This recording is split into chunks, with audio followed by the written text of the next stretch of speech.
Hi students, welcome to online class. In this video, we are going to discuss about chapter 14, classes and objects.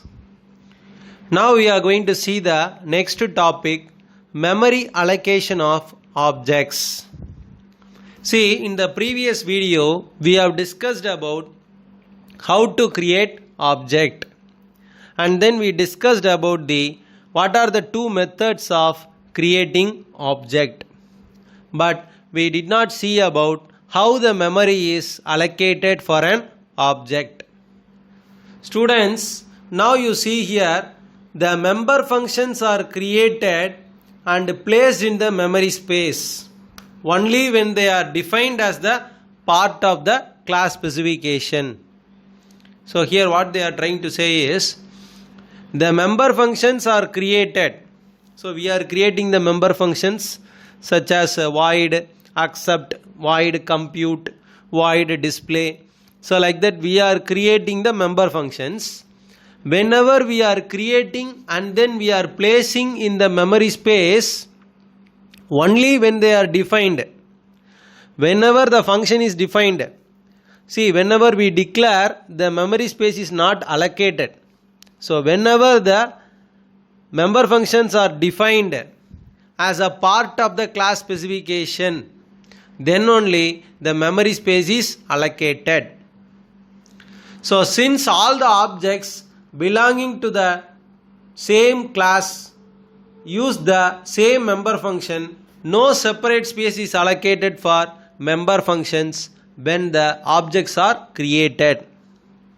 See, for example, in the previous video, we discussed that getData is a member function. Is it right or not? GetData is a member function. In that, inside the member function, we have given A is equal to 5, B equal to 10. Like that we have assigned. Then sum is equal to A plus B. We have assigned like that and then we have added A plus B and then the result is stored in sum.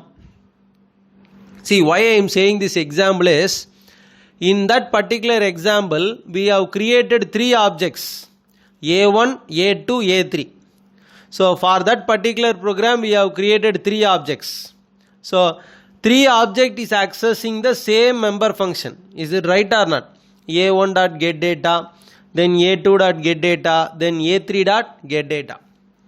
So, whenever we create many objects, all the objects will access the same member function, but no memory space is allocated in a separate manner. Can you understand, students? When one member function is accessed by many objects, when one member function is accessed by many objects, so the same memory space is taken by all the objects. It is like a common pool. It is like a common pool. So all the objects will share the same common pool. So all the objects will occupy the same memory space. All the objects will take one common pool for that particular member function. See here, since all the objects belonging to that class use the same member function, no separate space is allocated for member functions. So the member function will not occupy separate space. So one member function will take only one space. That space will be shared by all the objects. That particular space will be shared by all the objects. Can you understand, students? Can I repeat now? So some of them have not yet cleared here. See here. See, actually in a class, a data member and a member function will be defined. Is it right or not? The class contains data member and member function. So data member means variables. In the declaration itself we can understand int A, float B. So based on the data type, memory space will be allocated. Based on the data type, memory space will be allocated. Then what about member function? whenever we define the member function, then only memory space is allocated. See here. So only, that is, the member functions are created and placed in the memory space only when they are defined. Only when they are defined. Whenever we are defining the member function, then only memory space is allocated. Since the object is going to access, the same member function, one member function will be accessed by many objects. Let us take the previous example. If you see the previous example, I can show you the previous example, then you can understand that particular file alone I will show you now. So in that previous example we discussed this program. See here, get data.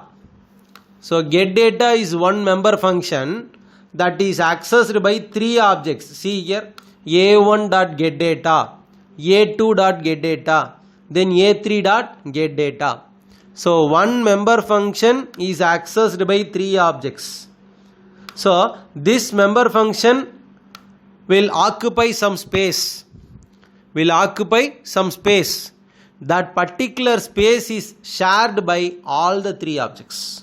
That is what here they are saying. See here, since all the objects belonging to that class use the same member function is used by all the objects, no separate memory space is allocated for member functions when the objects are created. So whenever we create the object A1, A2, A3, no space is allocated for get data. Get data will occupy some space. That space, that common pool is shared by A1, A2, A3. Three objects is sharing the same memory space. Can you understand, students? Right. But memory space required for the member variables are only allocated separately for each object. But for each and every object, separate memory space is allocated for member variables, that is data members. Can you understand, students? Member function will not occupy separate space, but data member will occupy separate space for each and every object. So that is what here they are trying to say. Each and every data member will occupy separate space for each and every object, but member function will not occupy memory space for each and every object. Why? Because the member variables will hold different data values for different objects. Why the memory space is allocated only for data members means because the variables will hold, that is data members will hold different values, different data values for different object. Each and every object will hold a different value. So for that purpose only, each and every object will occupy separate space for data members. Can you understand, students? Right. Now let us see this example. So in this example, how much memory is allocated for the P1 object? How much memory is allocated for P1 object, and then how much memory is allocated for P2 object? We are going to check here. Now let us see this program. #include IO stream, #include IO stream using namespace std. And then we are going to see about the class product. We are going to discuss about the class product. Inside the class product, we are declaring three data members. Inside the class product, we are declaring the three data members: int code, quantity, int code, quantity, then float price. Int code, quantity, and then float price. Under the public access specifier, we are going to declare the two member functions: void assign data and then void print. Void assign data and then void print. Now in the main function int main, we are going to create the object, that is local object. Why it is called local object? Because whenever an object is declared inside the main function, whenever an object is declared inside the function, inside the main function or function, then that is called a local object. So here P1, P2 is called local object. Can you understand, students? So product is the class name that contains 3 data members, code, quantity and then price. Code and quantity belongs to integer data type, price belongs to floating point data type. Then in the public access specifier, they have declared 2 member functions, void assign data, void print. Now in the main function, they have created 2 objects P1, P2 for the class product. Now we are going to use the size of operator. See here, size of operator. What is mean by size of operator? Size of operator is used to return the memory size of the given expression. Is it right or not? So how much memory is allocated for the given expression? So using the size of operator, we are going to check. So see here, size of P1. So we have passed P1 object in the size of operator. We have passed the P1 object in the size of operator. Then memory allocation for object P2. So using the size of operator, we are passing P2 object. So now how much memory will be occupied by P1 object? P1 takes the memory only for the data members. P1 object will take only the memory space for the data members. So int code comma quantity, then float price. These data members memory will be occupied by P1 object. So code integer data type, quantity is also integer data type, float is also integer data type. Is it right or not? So now let us check in a practical manner how much memory will be occupied. How much memory will be occupied by the P1 object and P2 object. So let us see in a practical manner. So when start button, click on the start menu and then select Dev C++. So now Dev C++ is open, Control plus N, then Control plus V. So we are pasting the program.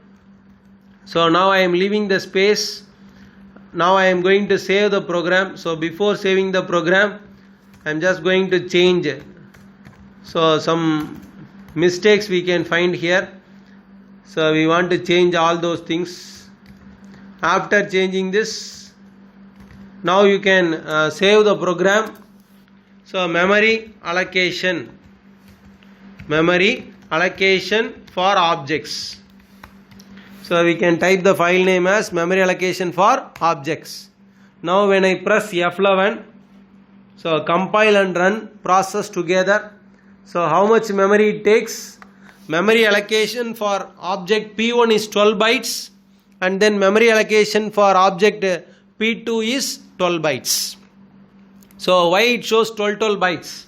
Because code occupies 4 bytes integer, quantity occupies 4 bytes, that is also integer, and then price that belongs to floating point data type, so it occupies 4 bytes, so totally 12 bytes. Can you understand, students? P1 object occupies 12 bytes. How it occupies 12 bytes? Code and quantity belongs to integer. So 4 plus 4, 8 bytes. Then price occupies 4 bytes because price belongs to floating point data type. So it occupies 12 bytes. So 4 plus 4, 8, 8 plus 4, 12.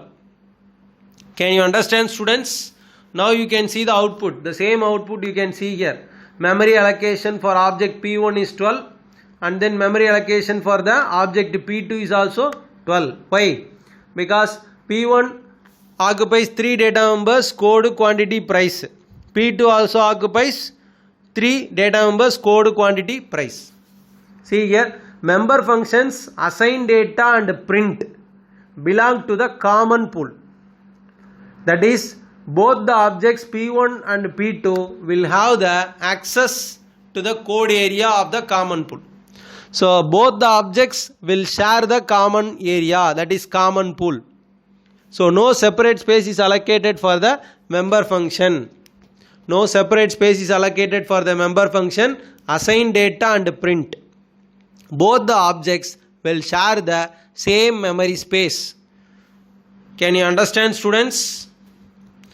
See here, the members will be allocated with the memory space only after creating of the class type object. So after creating the object only the memory is allocated.